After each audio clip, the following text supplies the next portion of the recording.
ప్రపంచ యుద్ధం రాబోతోందా?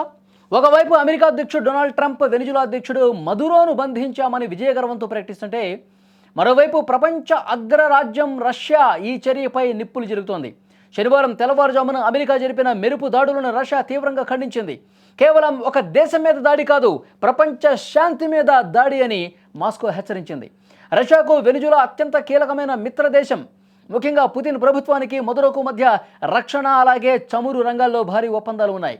వెనిజులాపై అమెరికా జరిపిన దాడులను రష్యా విదేశాంగ శాఖ బహిరంగ దురాక్రమణగా పేర్కొంది.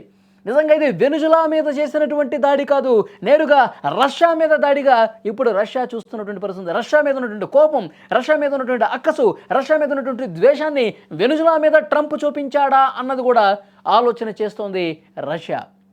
ఒక స్వతంత్ర దేశాధినేతను ఆ దేశ భూభాగంపైనే బంధించడం అంటే అంతర్జాతీయ చట్టాలను ఖూనీ చేయటమేనని రష్యా మండిపడుతోంది.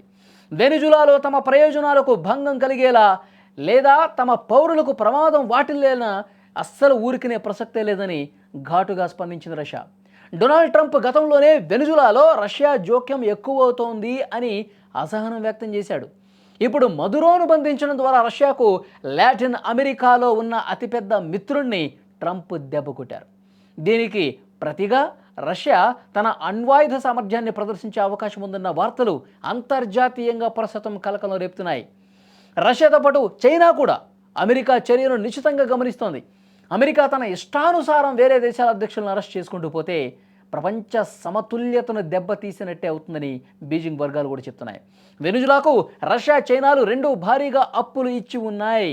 ఇప్పుడు మదురో ప్రభుత్వం కూలిపోతే ఆ పెట్టుబడులన్నీ ప్రమాదంలో పడతాయని ఆ దేశాల ఆందోళన ఒక పక్క కనిపిస్తోంది.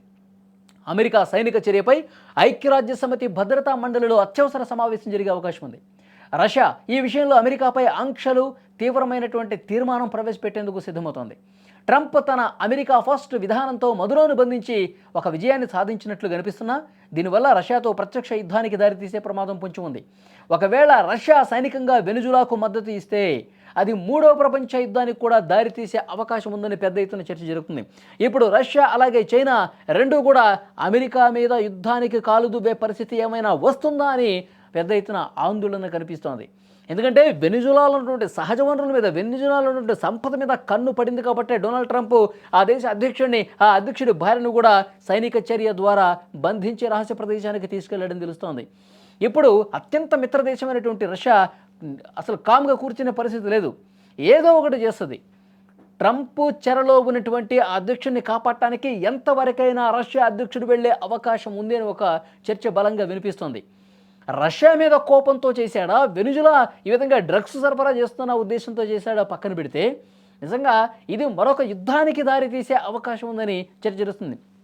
డొనాల్డ్ ట్రంప్ వెనక్కి తగ్గకపోతే, ఇదే మొండి వైఖరి ప్రదర్శిస్తే అధ్యక్షుని భార్యని ఈ బందీగా చేసుకున్నటువంటి డొనాల్డ్ ట్రంప్ వాళ్ళకి ఏ రకమైనటువంటి హాని తలపెట్టినా, వాళ్ళని ఇంకా విడిపించకపోతే పరిణామాలు చాలా తీవ్రంగా మారే అవకాశం కనిపిస్తుంది. ప్రపంచం మొత్తం కూడా దీని మీద పెద్ద స్థాయిలో చర్చ జరుగుతుంది. మొత్తం అమెరికా మిత్ర దేశాలు, అమెరికా శత్రు దేశాలు ఈ విధంగా రెండుగా చీలిపోయి మరొక యుద్ధం వచ్చే అవకాశం ఉంది అని సోషల్ మీడియాలో కూడా బలంగా చర్చ వినిపిస్తోంది. సో ఏదేమైనప్పటికీ ఇది ఒక కీలక పరిణామం.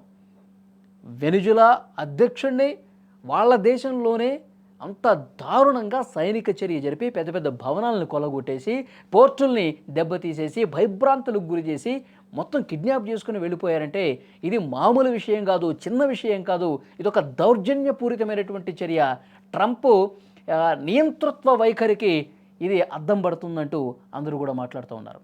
సో నెక్స్ట్ పరిణామాలు ఏ విధంగా ఉంటాయో తెలియదు, కానీ ఇది ఇంకా గంటకు తీవ్ర ఉద్రిక్తతలకు పెరిగే అవకాశం ఉండే ఛాన్స్ అయితే చాలా స్పష్టంగా కనిపిస్తుంది. మరి ఇప్పటికే రియాక్ట్ అయ్యాయి రష్యా, చైనా, ఇంకా చాలా మిత్ర దేశాలు, రష్యాకి అనుబంధంగా ఉన్న దేశాలు కూడా మాట్లాడే అవకాశం కనిపిస్తోంది. మరి ఎక్కడా ఎవరు వెనక్కి తగ్గకపోతే మూడో ప్రపంచ యుద్ధానికి ఏమైనా దారి తీస్తుందని కూడా చాలామంది ఆలోచన చేస్తూ ఉన్నారు. ఆ పరిస్థితి రాకూడదు అంటే కనుక ఈ విషయంలో ఇప్పుడు జరిగినటువంటి ఈ కేసులో త్వరితగతిన ఏదో ఒకటి చేయాల్సినటువంటి అవసరం ఉంది. నెక్స్ట్ ఏం జరగబోతుందో చూద్దాం.